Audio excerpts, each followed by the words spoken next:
Hi friends, అందరూ బాగుండాలి, అందులో నేను ఉండాలి. నేను మా అమ్మ వాళ్ళ ఇంటికి వచ్చినాను. మా అమ్మ నేను వచ్చినానని నాకు ఇష్టమని జున్ను తెప్పించి చేస్తుంది. చూడండి, ఆల్మోస్ట్ అలా అయిపోయింది. మీ అమ్మ వాళ్ళు ఇంతేనా? ఏదో ప్రతి అమ్మ అంతే అనుకోండి. అందరూ వాళ్ళకి ఇష్టమైన పిల్లలకి ఇష్టమైనవే చేస్తారు. మా అమ్మ కూడా ఈరోజు నాకు ఇష్టం అనేసి జున్ను తెప్పించి చేసింది. యాక్చువల్లీ కార్తీక మాసం కదండి, మేము నాన్ వెజ్ తినము, అందుకనేసి ఇలా స్వీట్ ఐటమ్స్. చూడండి, మా అమ్మ వాళ్ళ ఇంట్లో ఎప్పుడు కార్తీక మాసం ఈ విధంగా పూజలు చేసుకుంటూ ఉంటారు. మేమైతే మండే ట్యూస్డే అట్లా మాత్రం చేస్తాం. బట్ మా అమ్మ వాళ్ళు మార్నింగ్ ఈవినింగ్ ఎప్పుడు ఇలాగే పెట్టుకుంటారు. కోసం వేడి వేడిగా చేసిన జున్ను రెడీ.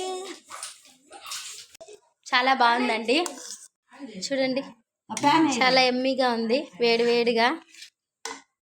మీరేం తిన్నారు లైక్ చేయండి, మీరేం తిన్నారో కామెంట్ చేయండి. అదేవిధంగా లైక్ చేసి సబ్స్క్రైబ్ చేయండి. మా పాప చూడండి, ఎప్పుడు మా ఇంటికి వచ్చినా చాలా గోల గోల చేస్తుంది. మా ఇంట్లో ఉంటే మాత్రం సైలెంట్గా ఉంటుంది, ఇక్కడికి వస్తే మాత్రం ఎప్పుడూ చాలా అల్లరి చేస్తుంది. ఎప్పుడు ఇంతేనండి. మీ పిల్లలు ఇంతేనా? కామెంట్ చేయండి.